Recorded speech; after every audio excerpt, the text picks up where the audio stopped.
Olá pessoal, esse é o Passando Visita, uma conversa entre amigos sobre clínica médica e medicina interna.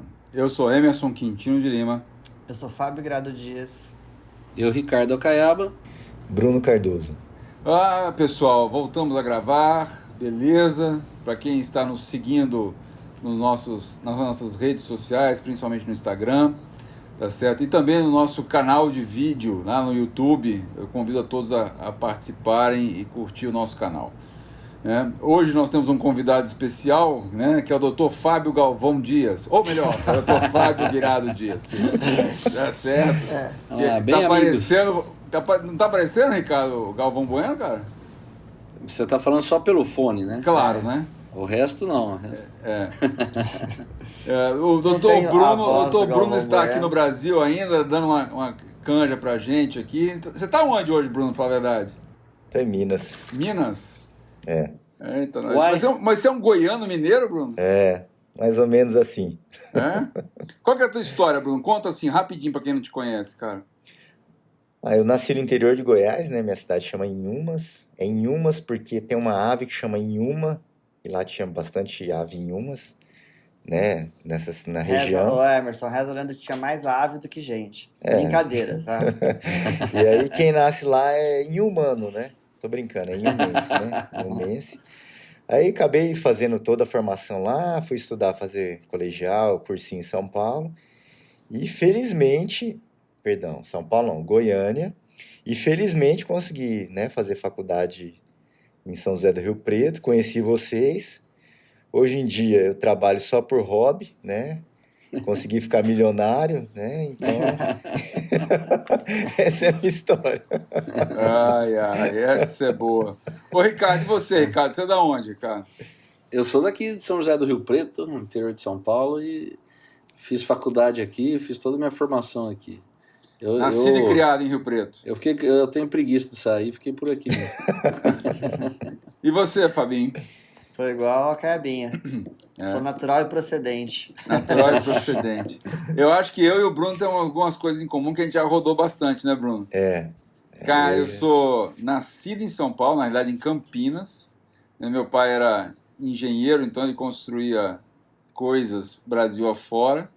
Então, eu nasci em Campinas, um irmão nasceu em Mogi das Cruzes e o terceiro irmão nasceu em Vitória, no Espírito Santo, onde a gente acabou fixando residência, onde eu fiz minha formação básica, depois fiz faculdade lá na Federal do Espírito Santo. Depois fui para São Paulo, capital, fiquei lá um tempão no HC, e aí foi cooptado, né, a vir para São José do Rio Preto em 2002 e estou aqui há 20 anos, né? Então a gente já deu uma rodada boa por aí também, né?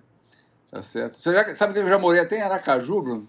Nossa Senhora. Pois longe, hein? Puxa longe, cara. Quando eu era moleque, morei em Aracaju. Estudei no colégio arquidiocesano, lá em Aracaju. Cara. Isso aí. Nós rodamos bastante.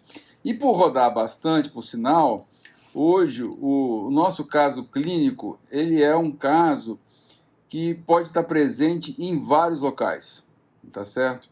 Em várias cidades. Às vezes em grandes centros, em grandes capitais, né? Os profissionais não vão ter oportunidade de ver esse tipo de caso, como a gente vai mostrar hoje. Mas em cidades médias e em cidades pequenas, eles vão ter oportunidade de se deparar com casos semelhantes a esses que nós vamos discutir hoje. Né, Bruno? Você que manda hoje, né, cara? Assim, no último episódio, né, o Fabinho acabou pegando meu lugar de narrador. Então eu tô pegando o lugar de volta. Eu sou narrador oficial do Passando Visita, né? Prefiro ficar narrando os casos aqui. Segundo a enquete feita, o pessoal prefere você de narrador. Então, tô no lugar certo, na hora certa, Fabinho. Fabinho, e para aproveitar, eu vou te fazer uma pergunta, Fabinho. Você sabe a diferença entre você ser familiarizado com o assunto e você ser mestre em um assunto? Sabe a diferença, não? O familiarizado tem aquele conhecimento en passant, né? Assim, só ouviu falar. Superficial, né? Aquela escala de Dunning-Kruger, eu estaria no pico da ignorância. E se você ser mestre em uma coisa, o que seria? Eu sou um profundo conhecedor, né? Eu sou um estudioso do assunto. Boa. Imagino que seria isso, uma forma mais simples de... Não, é isso aí, isso aí. Depois no final eu volto aí para explicar por que eu te perguntei isso aí. Nenhuma pergunta do Bruninho vai acabar solta, né?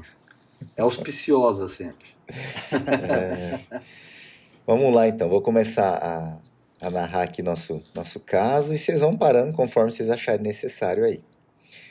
Bom, só lembrando, pessoal, que os casos que nós apresentamos aqui são casos baseados em casos reais, que nós, né, pegamos alguns dados, os casos são anônimos, e a gente faz da melhor maneira para que seja uma maneira didática, que vocês possam entender e acompanhar de uma forma fácil e prazerosa aí. Vamos lá então. O paciente é um paciente do gênero masculino de 48 anos, ele é trabalhador rural, e ele refere uma exposição frequente a agrotóxicos, porém não sabe dizer quais agrotóxicos. E ele é procedente de uma cidade aqui, vizinha aqui, que chama Ipiguá, cidade vizinha aqui da nossa região. Por que o paciente procurou o pronto atendimento? Ele foi encaminhado ao pronto-socorro após ser picado por uma serpente, ele referia ser uma jararaca, no dorso da mão direita, a 4 horas da chegada nele no hospital. Então, essa era a queixa dele. Foi picado por uma jararaca a 4 horas da chegada no hospital. O que não é comum, né, Bruno? Assim, para quem entende de picada de cobra, né, cara? Não é comum picada na mão, né, Bruno? Não é comum. E assim, eu não sei se o senhor lembra, eu vou cortar aqui um pouquinho. Eu fiz iniciação científica com o Dr. Emanuel. Opa, Emanuel, para quem não conhece, pessoal, ela deu um plug, Emanuel de Almeida Burdman, tá certo? É um nefrologista. Foi ele que me convidou, por sinal, para vir para São José do Rio Preto. Livre docente da Universidade de São Paulo, tá certo? E o doutorado dele, Bruno, com a doutora Vitória Voronic, outra nefrologista que é viva, muito atuante ainda, tá certo? É em picada de cobra, Bruno, tá certo? E foi a área que eu acabei fazendo aí, minha iniciação científica, né? Na época eu estudei bastante serpente e tal. E aí uma coisa me chamou a atenção. Por que as serpentes picam mais os membros inferiores? Você sabe responder, Fabinho? Imagino, porque elas rastejam, né? E elas se defendem, né? Você não tá percebendo, você pisa próximo a ela te pica. Essa foi a dúvida. Mas qual que é o alcance que a cobra consegue quando ela vai saltar? Depende, se é encantador de serpente ou não. Ela tá de flauta ou não, né, Bruno? Não, eu tô falando porque, assim, foi uma dúvida que eu tive na época que eu fiz iniciação, eu fui atrás pra aprender, né? Porque eu falei, gente, claro, faz sentido, ela rasteja e tal. Mas se ela quiser pular pra pegar a pessoa no pescoço, por exemplo, por que não é comum? Vai. Você sabe, Cabinha, quanto que a cobra... Isso nunca me passou pela cabeça, assim, porque uma cobra ia querer pular no meu pescoço. Pra te matar. Eu acho que ela não quer matar a gente, ela se defende. Então eu fui atrás... Agora, se ela quiser comer o animal, aí ela vai se preocupar em injetar o veneno onde for. Cabinha, o Bruninho, imagina a faculdade, ele parece aquela criança do porquê. Mesmo para o óbvio, ele foi atrás de ver alguma explicação mais sensata ou alternativa para essa. Eu fiquei imaginando aqui o Dr. Emanuel ouvindo essa dúvida do Bruno. Não, aí eu falei assim, gente, a cobra tem um impulso fantástico, né? Ela consegue pular muitos metros de distância, mas na verdade não é bem assim. Geralmente ela alcança em torno de 50% a 100% do tamanho dela. Por exemplo, se ela medir 1 metro, ela consegue geralmente saltar ou se impulsionar até 1,5 metro, até, né? 1,5 metro, né, dela, ou até 2 metros, né? Então, assim... É alta a beça isso aí, hein, Bruno? Hã? É grande a beça, né? Não, eu falo assim, se ela tem 1 metro, ela consegue pular mais meio metro pra frente. Pois né? Pra frente. Dá 2 voltas no não Fabinho, pra cima. quase. Não, pra frente. Não, pra cima. Não, mas não pra cima pro céu, né? Pra cima, né? Na diagonal, né? Então... Para o alto e avante. Para o alto e avante. Só que às vezes ela tá na árvore, né? No tronco. Então aí pode ter acidente em membro superior. Mas de forma geral, o Fábio você vai tem se apoiar razão. na árvore e tem cobra, você põe a mão. Mas de forma geral, o Fábio tem razão. A maior parte das picadas são do joelho para baixo, né, Bruno? É isso aí. Tá certo? Por isso que os profissionais usam aquelas botinonas lá para se proteger, tá certo? E é muito incomum picada em membros superiores, né? Isso, perfeito. Então, vou continuar aqui. Bom, então a picada foi na mão direita e ele chegou no hospital falando que desde o momento que ele sofreu, né, o acidente ofídico lá, a mão dele foi ficando mais edemaciada, com mais dor, com mais edema e com mais vermelhidão, né? Inclusive, assim, já estava se alastrando além do dorso da mão. Então, essa era a queixa dele. Antecedente pessoal desse paciente, ele era hipertenso há mais ou menos 10 anos, tabagista de 5 anos massa ou 5 maços ano, segundo o Dr. Felipe, né, que é nosso amigo, é a mesma coisa. Não tinha alergia, não tinha cirurgias prévias e não tinha outras comorbidades. Usava amlodipina e enalapril. E o exame físico dele, ele estava assim, em bom estado geral, uma pressão de 140/90, uma frequência de 90, cardíaca respiratória de 18, saturando 98% em ar ambiente. Estava corado pelo exame inicial, estava uma cruz em 4, apresentava-se uma cruz em 4 desidratado, parte pulmonar não tinha alterações, parte cardiovascular não tinha alterações, o abdômen dele também tinha ruído, era normotenso, não tinha dor, e o que chamava atenção era o edema, eritema e a lesão na mão, no dorso da mão direita, porém com a perfusão preservada. Então esse era o exame físico desse paciente. O Bruno, do ponto de vista de saúde pública, né, isso é uma coisa importante, né, ele chegou na nossa instituição 4 horas após a picada, né? Então, o que eu quero comentar aqui é que o soro antibotrópico, né, que a gente vai comentar daqui a pouco, né, no tratamento, né, esse paciente não devia ter vindo para a nossa instituição, tá certo? Na minha visão. Ele tem que ser atendido pela instituição de saúde, unidade básica de saúde ou a UPA, mais próxima da casa dele, né? Porque você, como fez iniciação científica com veneno, com picada de acidente peçonhento, né? Você vai discutir esse assunto mais à frente, né? Então, assim, o paciente tem que ser atendido o mais rápido possível. Então, vai uma crítica aqui, né? A nossa organização de saúde, né? Então, picou, tá certo? O mais rápido possível recebeu o veneno, o soro, né? Então, por isso que eu sempre que eu vejo um acidente por picada de cobra, eu quero saber o tempo da picada e o tempo de tomada de soro, né? Na minha visão, tinha que ser o mais rápido possível e sempre perto da casa do paciente. Eu queria só deixar claro 2 coisas aí, né? Nem todos os municípios têm, né, disponível o soro, então tem que caminhar para um centro maior. E eu referi que o paciente era procedente de Ipiguá, pessoal, mas foi aleatório. Ele não era procedente de Ipiguá, só para não identificar o paciente, só para deixar claro aí. Não, mas assim, em termos de organização da rede, né, Bruno? Não, perfeito. Tá certo? Acho que o soro tem que estar próximo do doente, na cidade mais próxima, né, ele não deve vir para a instituição de grande porte, como a nossa, só nos casos mais graves, obviamente. Perfeito.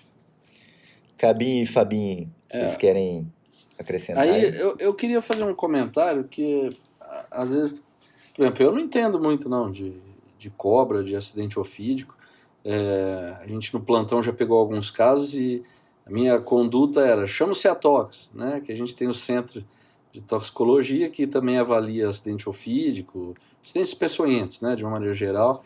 Então a gente chama, tem o aluno que vai com uma apostila, né, que é um calhamaço que tem vários tipos de animais peçonhentos para você tentar identificar, porque às vezes aqui o Bruno falou que era uma jararaca, né, mas na vida real geralmente chega num frasquinho, chega uma foto, aí você que tem que se virar para falar se é, se não é, que bicho que é. Às vezes, né, não identifica. Então a gente fazia isso e a gente tinha essa facilidade aqui, né, essa facilidade na instituição de ter esse apoio de um centro especializado nisso, que aí já tem mais precisão na avaliação de qual é o animal, qual a conduta para aquele animal e indicar, né, o soro e tal. Então eu não tenho muita experiência assim, mas uma coisa que a gente sempre ouvia falar, né, do pessoal do CEATOX, e que às vezes muita gente chegava assim, eles faziam tipo um torniquete para o veneno não subir. Então a picada, por exemplo, geralmente é no pé, mas no caso aí, por exemplo, foi na mão. Uhum. Pega no antebraço e amarra ali uma camiseta, um elástico, um negócio, para o soro não subir. E isso é pior, né? A gente já tem dados mostrando que isso piora a evolução da lesão, principalmente quando é algum veneno que tem muita ação necrótica local, que você diminui aí o retorno venoso, só piora, né? E então é importante orientar, né, de uma maneira geral, não devemos fazer torniquete, né? Ô, Bruninho, o Cabinha falou um negócio interessante, porque isso daí, ô Cabinha, aumenta muito o risco de síndrome compartimental. Então, e aqui na nossa região, eu acho que a semelhança de muitas regiões do nosso país, a maior parte dos acidentes são ou botrópico ou crotálico. Então, aqui na nossa cidade particularmente, 80%, 90% são botrópico, né? Não crotálico. E é o acidente mais comum, Fábio, no caso de cobra, é jararaca mesmo, é botrópico, né? Lembrando só, o botrópico é mais comum, é jararaca, e o crotálico é a cascavel, né? Só pra gente diferenciar isso. Só pra saber os dois, né?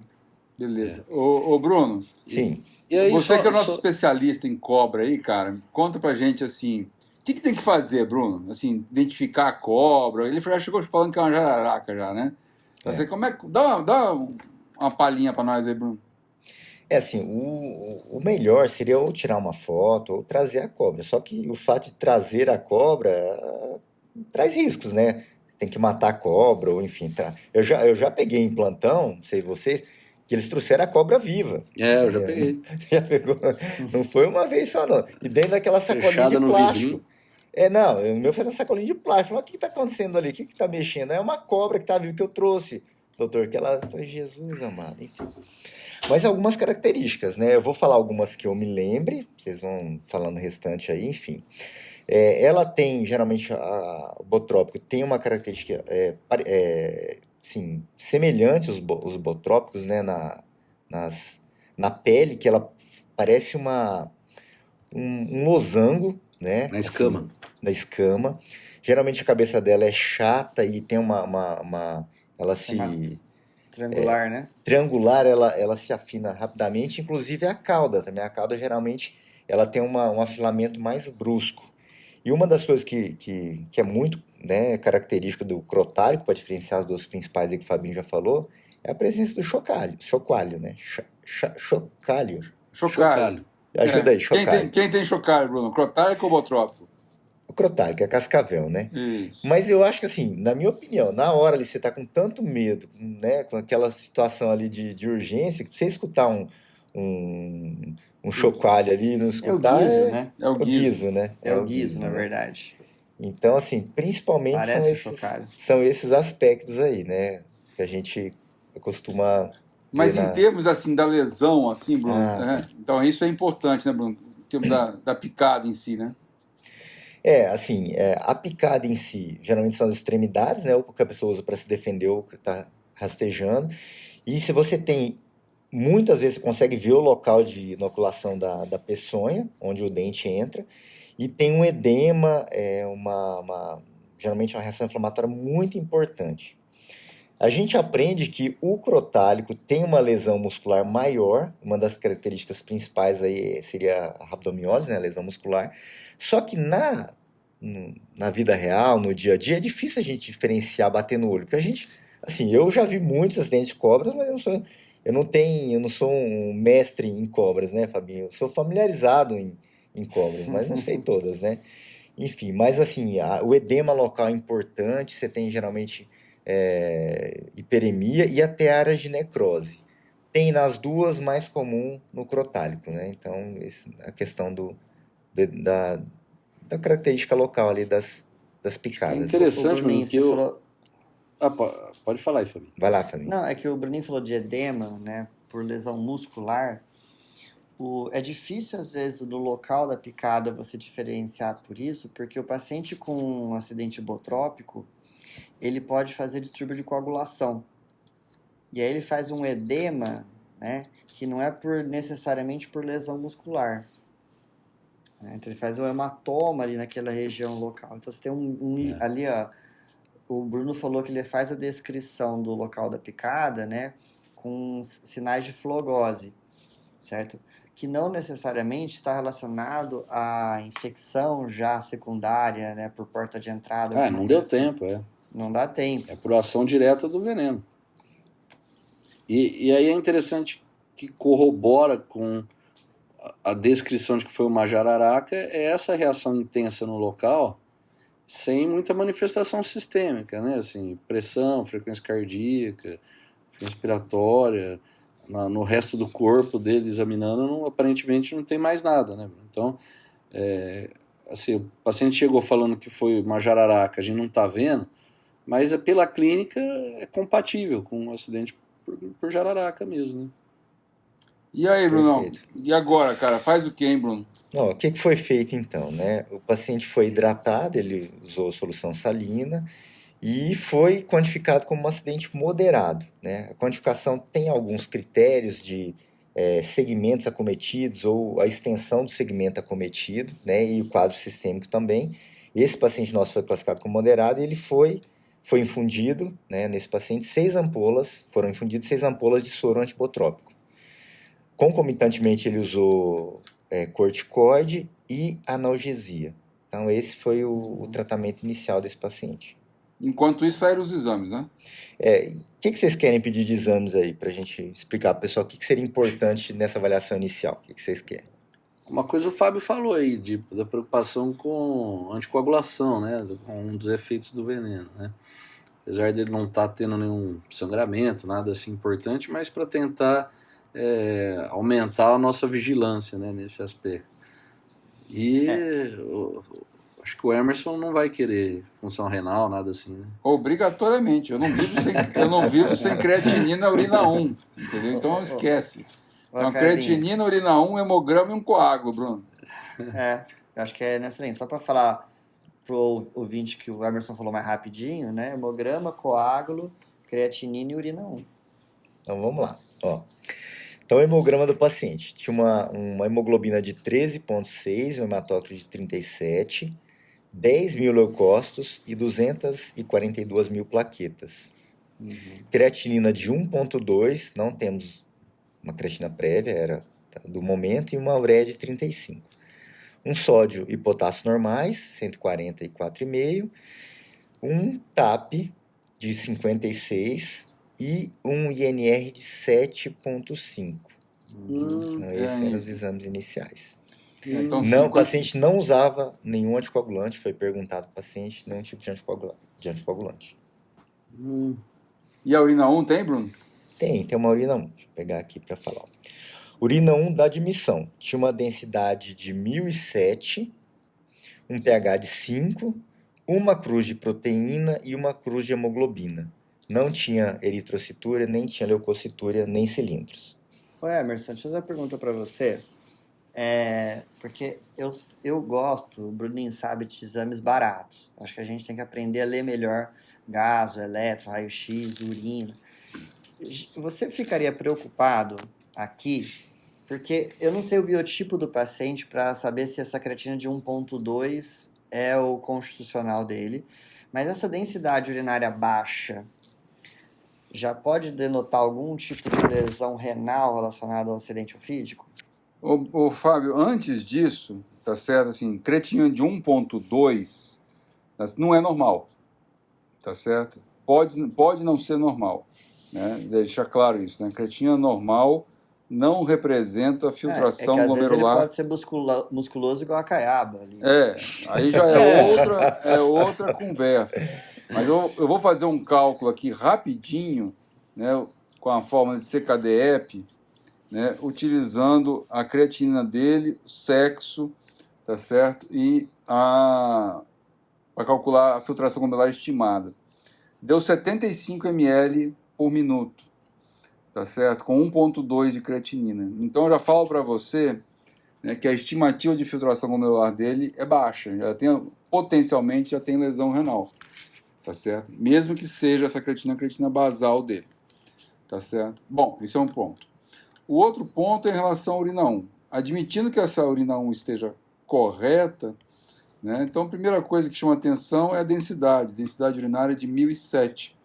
É uma densidade urinária baixa.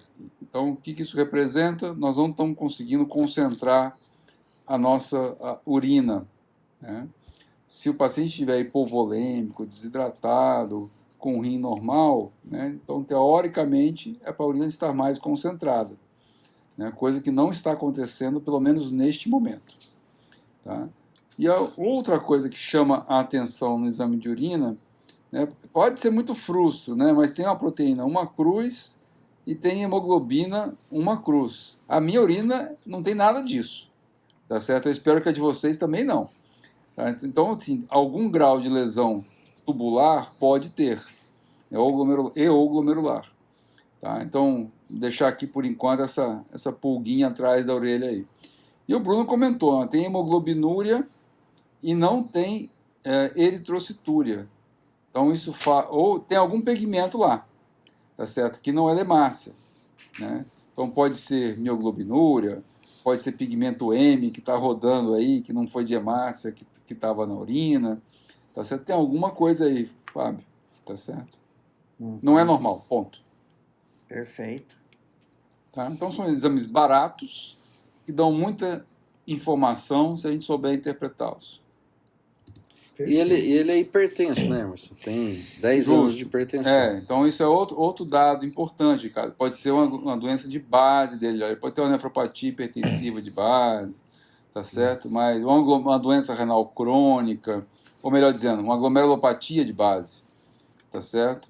Tem hematúria, Não, hematúria não. Perdão, hematúria não tem, mas tem uma proteinúria e uma cruz, enfim, tem uma urina alterada, que a gente não sabe se é de agora ou se é anterior. Muito bem. Isso aí. Bom, mas Bruno, tem um NR de 7,5, né, Bruno? Então, assim, o veneno, né, pessoal, ele tem essa potencial ação de levar a alteração de coagulação, eventos hemorrágicos, e muitas vezes é disso que morre o paciente, né, desses eventos hemorrágicos. Então, tem que ter muita atenção com essa situação aí, Bruno. Ô, Bruninho, e tem um detalhe aqui, hein, ó. Se você valorizar a repercussão sistêmica que o paciente apresentou, foi classificado como acidente moderado. Sim. Aí é um equívoco. Talvez tivesse que fazer um ajuste, né, na quantidade de soro a ser administrado. Isso. Você conversando com o pessoal do Ciatox, Fábio, você pode, eventualmente, até dar um reforcinho de veneno. Um reforço, né? Sim, o que eu estou falando é que aqui poderia ser feito esse reforço. Porque a partir do momento que você fala assim, pela extensão do exame físico, você classificou como moderado. Agora, uma vez que você, diante do exame complementar da creatinina, do exame de urina 1, eu acho que você tem que reclassificar o quadro dele não como sendo mais moderado. Mas é só para lembrar quem está acompanhando aí que não vai ficar esperando o exame para fazer o soro, né? Sim, faz claro. Baseado nessa classificação inicial e depois você pode complementar. Você pode fazer alíquotas, né, Caiado? Acho que assim, uma das mensagens importantes que o Dr. Hermes já enfatizou aí é que quanto mais rápido você fizer o soro, melhor em todos os sentidos, né? De inativar a peçonha, de repercussão sistêmica, de complicações, enfim. Né? Então, é importante que o soro, a gente tem soro que pode ajudar em vários tipos, né, de cobra, mas é melhor se você souber qual é a cobra, né? E o soro específico. Então, também é aquilo que eu falei do início, de identificar se é realmente jararaca, é importante pro tratamento, né? É só uma curiosidade, né? Ô Bruno, né, o Fábio quis levantar já a lebre aqui pro meu lado, né? Então, o veneno tem ações na coagulação, né? E, classicamente, pode induzir lesão renal aguda, né? Então, o paciente não chegou ainda, que a gente não tem uma creatina para comparar, né? Mas pelo menos não chegou com lesão renal aguda. Era importante saber o volume de diurese, se ele está urinando depois dessa hidratação vigorosa que ele recebeu, e monitorar, tá certo, creatinina diariamente, tá certo? Okay. Então, acho que é importante aí um segundo exame para a gente saber como é que foi a evolução, Bruno. Perfeito. Então, caminhando aqui, o paciente foi internado, né? foi controlada a dor que ele tinha, foi hidratado e foi para a enfermaria. No primeiro dia da internação, né, no dia posterior à admissão, foram repetidos os exames, conforme discutido aí. O que aconteceu? Eu vou falar as alterações. A plaqueta dele caiu de 242 mil para 115 mil. A creatinina foi de 1,2 para 4,4. O potássio 4,5 para 5,2. Porém, o TAP veio para 39 e o INR para 1. Urinando em torno de 2 litros, 2 litros e meio. Então, essa foi a evolução do primeiro dia aí. E na sequência, Bruno? Na sequência, o paciente ficou em estado geral regular. Pode falar, Fabinho. Assim, aqui, só para já fazer uma interpretação deste momento, assim, a questão do soro, né, a coagulopatia já inexiste. O paciente está em curso de uma IRA, né, e com relação às plaquetas, há algumas possibilidades. É sem anemia, né, Bruninho? Sem anemia. A hemoglobina caiu de 13,6 para 12, mas... não teve sangramento, né? Não teve. E ele tomou bastante volume, né? Porque poderia ter consumo, inclusive, dessas plaquetas. Isso que eu pensei. Então a gente não vai ainda pensar em nada de tipo microangiopatia desse tipo. Ok. Bom, segundo dia o paciente continuou clinicamente estável, com bom débito urinário, porém a creatina de 4,4 foi para 6. E nesse segundo dia foi solicitado ureia, que estava em torno de 180, com uma hipercalemia de 5,8. A gente discutiu esse caso numa reunião nossa da instituição, né? E eu ali no cantinho ali perguntei para minha residente que dia que o nefrologista foi chamado para poder ver esse paciente. Eu só esperando, né? Você sabe que no 6 de creatinina não foi chamado o nefrologista, né? Eu sei. Tá certo. Isso aí eu queria pegar o residente, chacoalhar nesse dia que não chamou o nefrologista. Então, já no primeiro dia, pessoal, né, injúria renal aguda, né, é classificado como aumento de 0,3 miligramas da creatinina sérica em 48 horas, ou um aumento de 50% em até 7 dias, né? Então seria o CADIGO 1, né? CADIGO 2 pelo menos duplicou a creatinina e CADIGO 3, né, triplicou a creatinina. Já de cara é um CADIGO 3, né? CADIGO é só, o pessoal que não sabe aí, é uma fundação que faz as diretrizes em diversas doenças renais, inclusive injúria renal aguda. E a classificação mais clássica de injúria renal aguda é do CADIGO, que a gente vem utilizando desde 2012. Então, chamem precocemente o nefrologista para participar da condução do caso, né?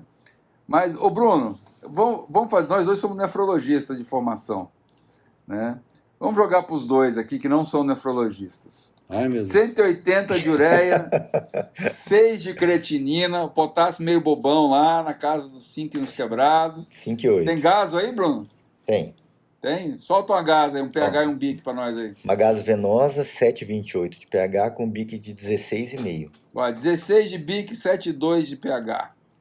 Ô Ricardo, se você tivesse o poder da lâmpada mágica, você vai esfregar a lâmpada e vai fazer 3 pedidos para o nefrologista. Vai fazer um só, né? Qual que seria o pedido que você faria, Ricardo, nesse momento? Eu não sei te falar não, porque assim, apesar da creatinina estar em ascensão rápida, né, o potássio não subiu tanto, né? Ureia está em 180, Ricardo. Está acidótico e carbonato baixo. Você quer dialisar ou não? A pergunta é essa. Que a ureia não interessa. O Dr. Emerson me falou que a ureia, isso aí ninguém sabe para que existe. Você dialisa ou não, Ricardo? A pergunta básica é essa. Não, então agora eu não acho que... Porque assim, eu pelo menos não tenho informação de que foi tentado algum manejo da acidose dele. Se ele está falhando algum manejo de acidose, tudo bem, mas inicialmente viu agora essa acidose, que não está tão grave com assim, pelo menos não está refratária, com o potássio que não está tão alto, eu acho que ainda haveria espaço para manejo clínico. Mas eu não sei, mesmo em termos de experiência, no caso de acidente ofídico, com essa evolução rápida, né? Talvez fosse melhor uma intervenção precoce, né, de de diálise que tem, caso que eu sei que vale a pena fazer precoce, né? E você, Fábio? Ó, Dialisa ou não? Correndo risco de falar besteira, nesse caso, nesse momento, eu acho que eu não dialisaria. Mas, contudo, entretanto, porque concordo com a Caiaba, é uma hipercalemia que não está refratária. O Emerson falou um potássio bobo. A acidose também não está refratária. Ele não está hipervolêmico. Agora, meu medo seria se ele ainda tivesse com alteração de coagulograma estando urêmico. Aí eu já não sei se faz sentido ficar com medo de sangramento nessa situação. Mas agora que o Bruninho falou que o coágulo do paciente está normal... Mas tava plaquetopênico, hein? Sim, mas eu acho que não tendo, assim, muito sinal de sangramento, eu não sei, de fato. Porque, como acaba disse, não é uma droga que você está dialisável, né? Então, assim, o que é que você está querendo tratar com a diálise? Eu não sei, você vai... Isso. É certeza que ele jogou essa pra gente agora, Caibinho, pra gente falar Só isso. para falar tudo ao contrário. E aí ele falar, então, ó, saiu um estudo ontem aqui, ó, que a diálise precoce no acidente ofídico... Não, o pessoal tá aprendendo, hein, Bruno? Você viu, cara? Tá Ó, aqui, antes do Dr. Emerson amarrar aí o que ele quer concluir, qual que eu acho que é a resposta certa, Fabinho? Não tem resposta certa nesse caso. Alguns nefrologistas vão dialisar, outros não vão dialisar. Eu acho que ele vai... Se eu conhecendo ele como eu conheço desde 2002, eu acho que essa vai ser a resposta dele, mas deixa ele falar o que ele quer. Não, acho que vocês estão certos, assim, verdade. Os não especialistas, né, o doutor Ricardo, o doutor Fábio, estão bem coerentes, assim, né? Então, primeira coisa, a gente não dialisa números, né? A gente dialisa pacientes, primeira coisa, tá certo? Qual o contexto clínico da indicação de diálise, né? E mais, né? Nós temos alguma emergência dialítica, né? Principalmente hipercalemia ou hipervolemia? Não, nós não temos nesse momento, né? A acidose já foi, de alguma forma, tentou se corrigir essa acidose, foi dado bicarbonato para esse paciente, então tem espaço para corrigir aqui, tá certo? Então todos os estudos até o momento de diálise precoce, tá certo? Ou, vamos colocar assim, tardia, ou não mostraram nenhum benefício, tá certo? Então, acho que existe diálise bem indicada para quem está ali do lado vendo o doente, né?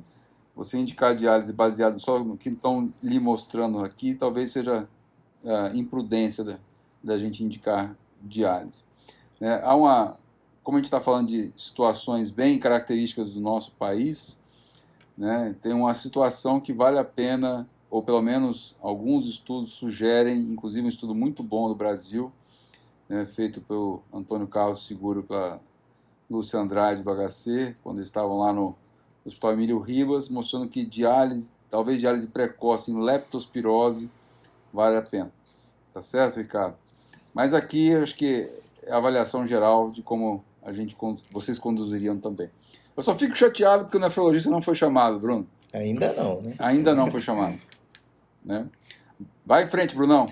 Bom, no terceiro dia, no terceiro dia de evolução, foram solicitados novos exames e, neste momento, o nefrologista foi chamado. Bom, só lembrando, então, né, dos exames.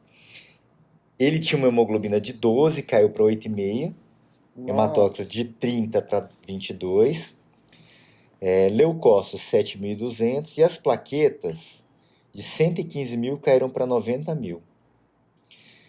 Creatinina de 6 foi para 7,5 e o potássio de 5,8 foi para 5. Nesse terceiro dia. E a gasometria ficou parecida. Padrão semelhante, né, Bruno? Padrão semelhante. Então, esses são os exames do terceiro dia, momento que foi chamado o nefrologista. O nefrologista dialisou, Bruno? O que vocês acham? Ó, se não for o Emerson, sei lá, acho que às vezes talvez tenha dialisado. E aí, Ricardo? Você dialisaria agora? 6,5? 6 foi para 7,5. Eu não falei que eu dialisaria, mas eu acho. A pergunta foi se a gente acha se foi dialisado ou não, né? Eu imagino. Eu acho que não, mas bateu medinho agora, né? Não, sabe o que eu tava pensando aqui, assim, enquanto vocês estavam, o Bruno continuava, tava pensando por que a lesão renal aguda, que ele já tava, né? com lesão renal aguda. Por quê? Né? Assim, eu acho que geralmente é necrose tubular aguda, não é? Pela acidente botrópico, não? O veneno, né, do botrópico, ele tem uma ação proteolítica importante, tem uma lesão de membrana celular super importante, né? Então, isso está classicamente associado à injúria renal aguda, Ricardo. Aí eu pensei, né, qual o mecanismo? Estava aqui pensando qual o mecanismo. Aí ele começou a falar que piorou a anemia e tal. Aí eu comecei a não entender muito se isso tem relação com a lesão renal aguda, né? Porque, talvez tenha. Porque aí necrose tubular aguda não faria muito sentido. Nós vamos elaborar um pouquinho mais isso daqui a pouco, Ricardo, mas o clássico é lesão tubular aguda, né? Mas, voltando para a diálise, né? De novo, veja o contexto clínico do seu doente, tá certo? Não foi eu quem avaliou o caso e discutiu o caso, desse caso em particular, tá certo? Mas foi dialisado, Bruno?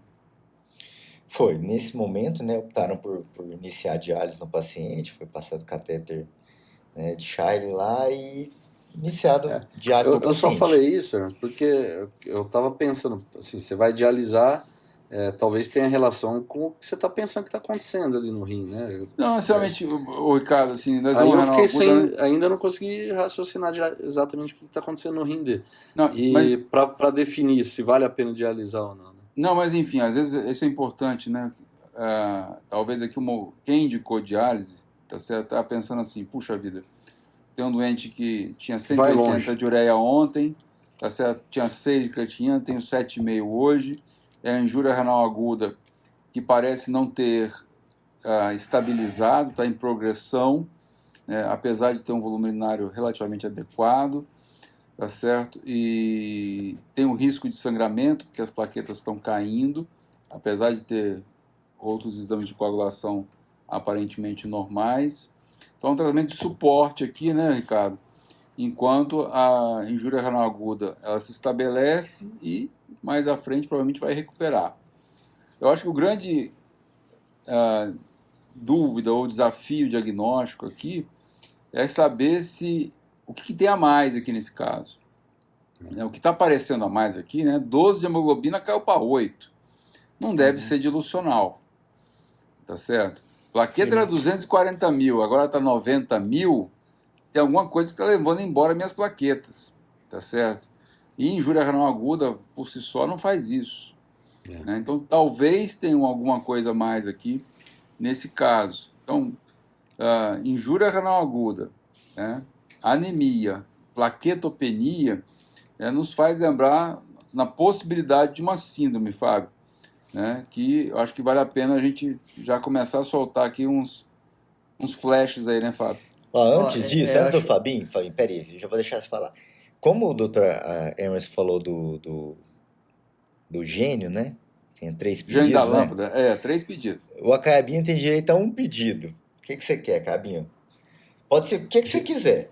Desse exame? Caso. Não, do caso. Pode ser qualquer coisa relacionada ao caso. Eu posso ir depois?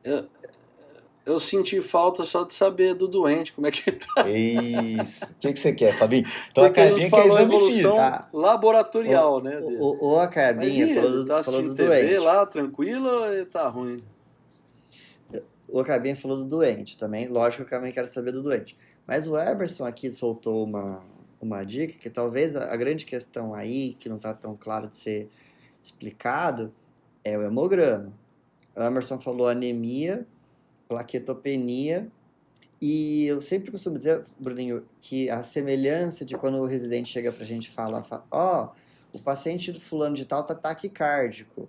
A gente já exige um nível de amadurecimento do residente que ele não diga só que taquicárdico, qual que é o ritmo. Então, eu preciso saber que tipo de anemia é essa. Pacientes agudos podem fazer um tipo de anemia que a gente chama de anemia inflamatória, que é hepsidinomediada, mas não sei se é o caso aqui, porque o paciente tem concomitância de plaquetopenia. E eu aprendi, né, sabe, naqueles red flags mentais, né, que a gente faz para algumas doenças, quando eu pego anemia com plaquetopenia, mais lesão de órgão-alvo, qualquer que seja ele, sistema nervoso central, rim, tubo digestivo, pulmão, a considerar, né, a síndrome que o Emerson está querendo falar, que é a microangiopatia trombótica, E aí o exame que eu quero, se eu posso pedir um presente, eu quero uma lâmina de sangue periférico. Não, presente é só pra Cabinha, Fabinho, você não pode pedir. Ah, eu não posso? Porque eu quero saber Tô se essa brincando, anemia é pode sim. hemolítica e se Pode tem sim. os tais esquizócitos. Ó, então eu O vou te dar o dermatologista presente. tá de folga, Fábio. É domingo, ele não vai fazer a lâmina. Tá, bom, se eu não tiver a lâmina, eu gostaria então de um DHL ou de um melhorou. reticulócito. O reticulose também não vai rolar, Fábio. Um DHL vai dá. colher. Reticulócito rola, né? Rola? Vai colher, Então tá e bom. sai amanhã. Reticulose tu rola, Ó, vai. mas assim, eu acho que o Acabinha pediu primeiro, então eu vou falar primeiro que ele pediu, né? Cabinha, no próximo dia dos exames, o paciente foi dialisado, eu vou fazer a descrição, Cabinha, depois aí, né, eu vou levantar a bola, Cabinha, aí você corta com tudo, ó. Quarto dia de internação, o paciente estava em regular estado geral, estava descorado, né? Caiu a hemoglobina, e surgiram lesões avermelhadas, algumas mais arroxeadas, distribuídas difusamente pelos membros superiores e inferiores, sem secreção, então as lesões não tinham secreção e eram pruriginosas. Elas não desapareciam a digitopressão e com um diâmetro aproximado de 0,5 centímetro. Agora você se diverte, Cabinho. Vamos lá. Não, então parece que tá tendo até alguma lesão de pequenos vasos aí da pele, né?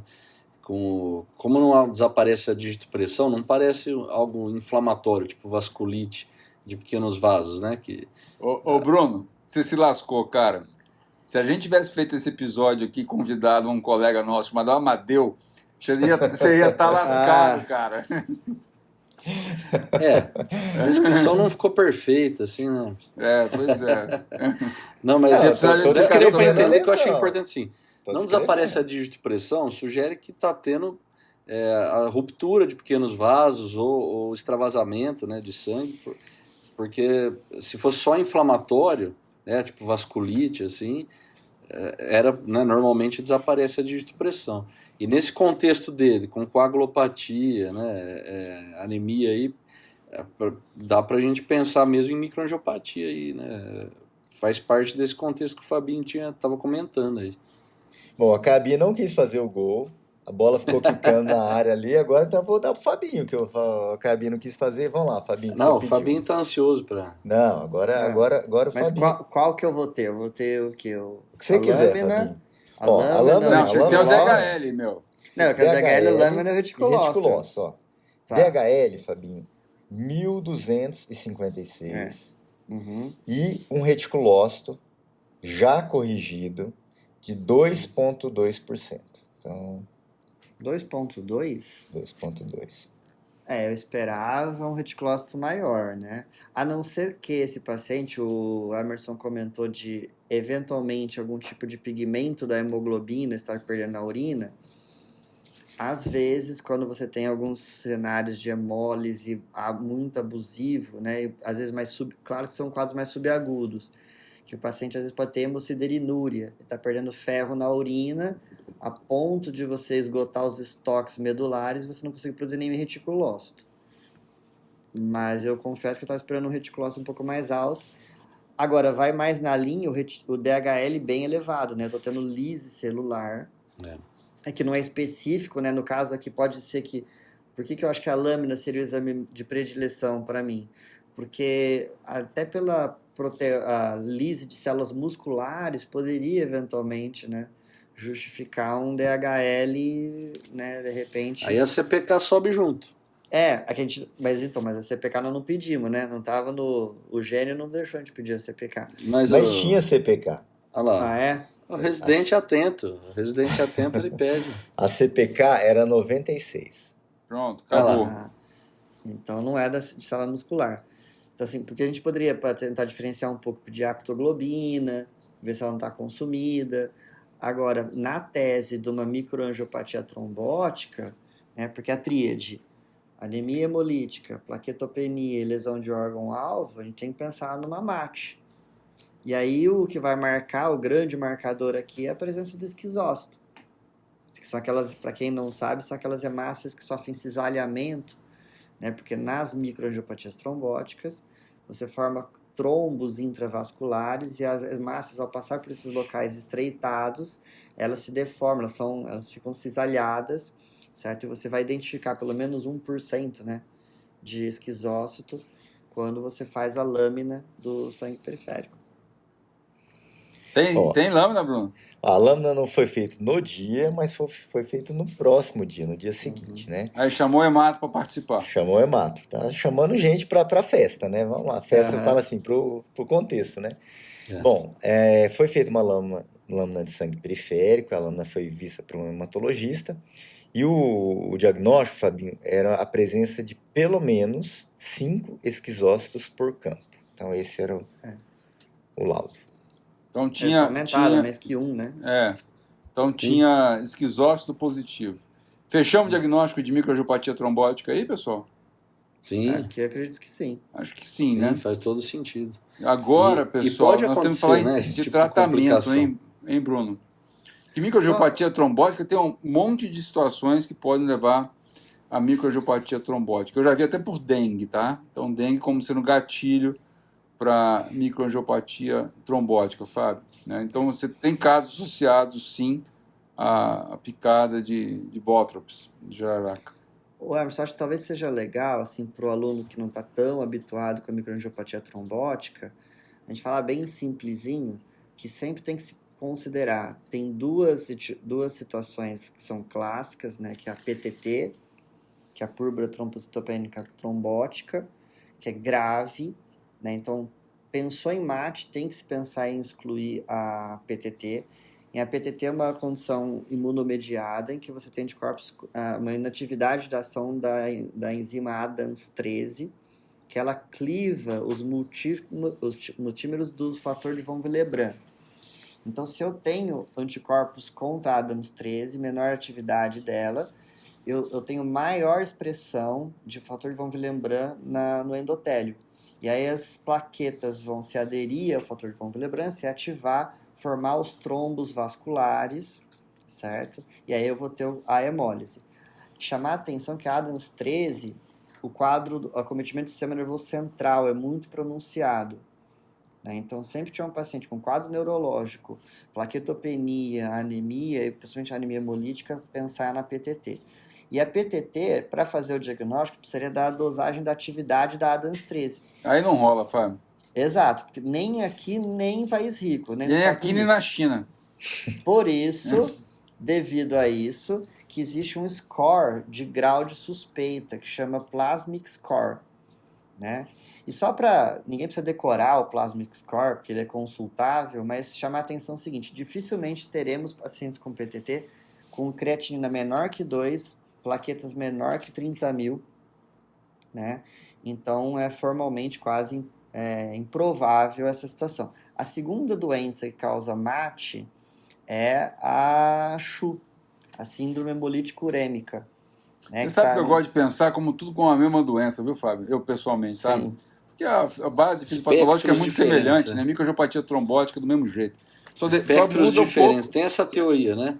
É. Você tem uma fisiopatologia próxima com espectros diferentes, porque predomina um pouco mais sistema nervoso central, outro um pouco menos. Talvez mais rim e tal. Mas o que acontece é assim, né? Porque antigamente, quem for pegar livros mais antigos, você tinha a tal da SHU típica. E a SHU atípica. Que era da Shiga toxina, da E. coli, que pega muito lá criança, o quadro é mais renal. E a SHU atípica, que a gente não usa mais essa terminologia, porque hoje sabe-se que a maioria desses casos de SHU atípica são microangiopatia trombóticas mediadas por complemento. E aí... Aí então a caiaba aí, naqueles MABzão da vida lá, acaba, né? Tem um remédio para tratar esse treco aí que chama eculizumab. Isso, perfeito. Né? Então, é complemento. E aí é uma grana lascada, entendeu? Para poder tratar esse treco. Só para, rapidinho assim, lembrar de drogas, tem uma série de drogas que causam MAT, certo? Infecções, citomegalovírus, Epstein-Barr, pode estar associado, até essa infecção por pneumococo. Tá? Então, paciente com transplantados que o Emerson conduz, né? E algumas doenças que o Acaiaba que lida e são para essas, né? Até para SAF, né, Caibinho? SAF pode ter associado. SAF pode dar associado a MAT. Enfim, mas eu acho que a gente tem o diagnóstico sindrômico aqui é de uma microangiopatia trombótica. O que foi feito, Bruno? Então, ficou com uma microangiopatia trombótica, né, secundária à peçonha da serpente lá, da botrópica, e é uma dos acometimentos que, né, parece que é raro, mas a gente já viu alguns recentemente, né? É raro, mas acontece. Acontece com frequência, né? Frase do Bruno. Assim, não foi instituído nenhum tratamento específico para microangiopatia, o paciente foi dialisado, ele acabou infectando, que é outra coisa que a gente podia perder uns 2 minutinhos aí falando, teve infecção secundária no braço, né? A gente podia comentar que isso é muito importante para orientar o pessoal. E com o passar do tempo, né, foi escalonado antibiótico, melhorou da parte infecciosa, ele voltou a ter um débito urinário satisfatório, começou a espaçar a diálise, foi retomando a função renal espontaneamente, foi retirado o catéter e ele recuperou a função renal, depois de mais ou menos uns 10 dias, 2 semanas, né? Então, essa foi a evolução, evoluiu bem, mas teve essa infecção aí no meio do caminho. Lembrando que você falou da infecção, acho que é importante mesmo lembrar do cuidado aí, local, e lembrar de tétano também, né? Às vezes o paciente não está atualizado vacinação de tetânica, lembrar que pode ter também tétano envolvido aí na contaminação aí, né? Aí paciente. Um bom tema para um episódio, a gente vai falar mais para frente sobre tétano, né? Ixi, rapaz, isso aí é encrenca. Alguém quer comentar sobre a questão de antibiótico em picada de cobra? Dá para todo mundo? Não dá para ninguém? Como é que funciona? Você que é o nosso especialista. Assim? Eu não sei. Não, mas se ele... Eu tenho uma opinião. Fala aí, opinião. Né? Grau de recomendação... Fabinho, quanto? F quanto essa recomendação? É abaixo de D, né? FD. F. O que acontece? Se vocês forem ler no UpToDate, não há indicação de uso antibiótico profilático. Só que eu e o Bruno, lá na enfermeira de clínica, a gente cansou de pegar paciente que tinha tido acidente ofídico, você dá alta, ele volta ali 1 semana com sinal flogístico e infecção secundária. Infecções então, assim, graves, né, Fabinho? Infecções graves. Bem graves. Então, para aqueles que gostam de assistir National Geographic, né, então assim, a gente sabe que esses répteis têm uma saliva com a flora bacteriana muito rica. Não acredito que você foi estudar isso, cara. Não é que eu vi. Quando eu era pequeno, de verdade. Agora eu fiquei curioso. Às vezes eu gostava... Sabe aquele dragão de Komodo? Aquele lagartão gigante? O dragão de Komodo, por exemplo, não tem veneno. Ele mata e come bicho grande, né? Mamíferos de porte médio. Ele morde e ele fica seguindo a vítima porque elas vão morrer de septicemia. Meu Deus, olha só. É verdade. Boa, então, assim, o que acontece? A presa da cobra, ela gera uma lesão profunda, ainda que lá pontiforme, mais profunda. Eu tenho por hábito, aí, gente, aqui, ó, não é literatura, só eu tô falando. Grau de evidência F6. Eu valorizo muito o local da picada, porque quando é pé, por exemplo, membro inferior, a maioria dos pacientes são de zona rural. E, eventualmente, estão mais expostos a cuidados, né, para prevenção de infecção secundária menores. Fabinho, é diferente não da lava mão. o pé. O Fábio aqui tá dando uma rodada. Prevenção de aquele pé cascudo feio. Mas eu vou te falar uma coisa. Não lava o pé. Na hora do acidente, já tá sujo. Independente se ela lavou ontem. Naquela hora tá sujo. E tá doendo pra caramba. Ela não vai ficar esfregando a lesão pra limpar. Fala logo, cara. O que você dá de antibiótico? Então, fica sujo mesmo. Eu às vezes considero de dar alguns dias de clindamicina, por exemplo. Clínica tá difícil de achar, hein, cara? Pra comprar, pra cobrir pele. Não tá fácil, não. Hein? A clavulinha às vezes serve também. Mas então, assim, você usar às vezes 48 horas, o paciente não teve uma evolução compatível com infecção, você se suspende, você não faz o ciclo completo de tratamento. Né? Mas mão, às vezes eu fico mais conduto expectante, aí eu sigo mais a linha daquela literatura no UpToDate. Agora, eu já fui ver qual que é, a gente sempre fala nível de evidência e grau de recomendação. Qual que é o nível de evidência para falar para não fazer? Ele é baixo, né? Porque não tem grandes estudos de diferença de infecção secundária de você dar ou não dar. Enfim, então por isso que acaba sendo, né, o grau de recomendação mais condicionado à experiência de cada um. Não sei se o Bruno compartilha da mesma opinião que eu. Quando a gente, né, discute casos assim de picada de serpente, Fabinho, eu uso uma historinha que todo mundo lembra. Você tem cachorro, não tem, Fabinho? Tem. Caiabinha, você tem cachorro? 2. Dr. Emerson, tem? Tem uma vira-latinha aqui em casa. Eu tenho duas cachorrinhas também, né? A Bela e a Rapinha, são as chihuahuas. Aí eu pergunto pros meninos assim, ó, falo, ó, tem cachorro? Tem. Fabinho, você escova o dente dos seus cachorros? Eu não. Caiaba? Eu sei. Não, eu comprei a escova e a pasta, mas eles não escovam. Torento, você escova? eu não, as minhas filhas escovam, cara.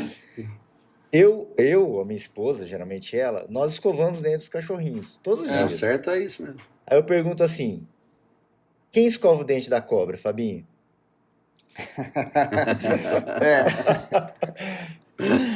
Bom, eu que não sou. O certo é escovar mesmo. A cobra tem a boca suja, ninguém escova o dente dela. Então, geralmente, as picadas são E contaminadas. é importante que o ambiente da picada ali, você tem lesão tecidual, necrose tecidual, que favorece a proliferação. Então, tá um ambiente muito propício, né? Pedir pra Não, infectar. mas essa brincadeira do cachorrinho da cobra, é só para eles lembrarem que a boca da cobra é suja, entendeu? Agora, Bruno, no outro episódio, você falou o que você aprendeu de novo, né? Um novo conceito. Né? Aqui eu aprendi que acho que a penicilina pode extinguir o dragão de Kosovo, né? De Komodo. De Komodo. Porque se usar penicilina nas vítimas, não... Mas coitado. ali ó, tem que ser combinação de antibiótico. Ninguém morrer, se os animais morrerem de sede, ele vai ter alimento, né? Pessoal, eu fiquei curioso agora para deixar o Bruno fechar o episódio, que ele estava falando qual que é a diferença entre estar familiarizado e ser mestre ou especialista em determinado assunto. Né? Tem vários assuntos que eu sou familiarizado, vários. E tem alguns que eu sou, não vou dizer especialista, que eu tenho mais conhecimento. Tá certo? Então, picada de cobra, né? Lesão renal aguda associado à picada de cobra, eu tenho mais conhecimento. Tá certo? Microangiopatia trombótica, por experiência clínica vivida em algumas situações especiais, né? Associada a transplante, a imunossupressores, alguns quimioterápicos e algumas infecções, eu tenho, em certas situações, eu sou mais especialista e em outras sou mais familiarizado, Bruno. Né? Então, acho que, ao mesmo tempo, a gente pode ser uma pessoa familiarizada e pode ser especialista. E até dentro do mesmo assunto, sabia? Né? Porque tem tantas nuances, né? Cada tema, né? Que apesar do Ricardo ser um especialista em lúpus, eu tenho certeza que tem situações em lúpus que ele está familiarizado. Né, Ricardo? Tem que correr atrás, porque né? A gente tem que ter humildade de reconhecer isso para correr atrás, né? Porque a informação a gente consegue ter acesso. Né? Mas você sabe, Ricardo, que isso é bem curioso, porque é o seguinte, é impossível a gente ser especialista em tudo, né? Eu não tenho não almejo isso, para falar a verdade. Mas eu tenho por hábito, né, ir atrás dos casos, assim, estudar. Mas se tem alguma nuance do caso, assim, eu vou estudar, vou tentar aprender e vou correr atrás. Eu acho que isso talvez seja a mensagem que a gente deva passar, na maior parte das vezes, Bruno. Né? Mas fecha aí, Bruno. E só um detalhe que eu lembrei agora. Chega com muita dor o paciente com acidente aí, ofídico por jararaca, não façam anti-inflamatório, né? Porque olha como que ficou. Porque às vezes chega na emergência, igual o Emerson falou, o soro não tá lá, vai ter que mandar para outro lugar. O cara fala, vou fazer alguma coisa para dor, que faz um cetoprofeno, alguma coisa assim. Não façam anti-inflamatório para dor, que a lesão renal aguda aí é complicada. Né? Ô, Bruninho. E aí vão pôr a culpa no coitado do anti-inflamatório. Sempre. Eu pegando o gancho do Emerson, eu quero estar, como eu fico na clínica médica, sou endócrino, mas eu estou na clínica médica, eu quero estar familiarizado com quase tudo e estar cercado de especialistas. Boa. Então, assim, vocês já destrincharam tudo que eu queria falar, mas eu vou pedir para encerrar o programa de hoje, que enquanto vocês estavam falando, veio uma frase na minha cabeça aqui. Manda brasa. Vamos lá, esse foi o Passando Visita, um programa familiarizado com vocês e especialista em trazer o melhor para uma medicina melhor. Um abraço a todos. Tudo bem. Filosófico. isso aí.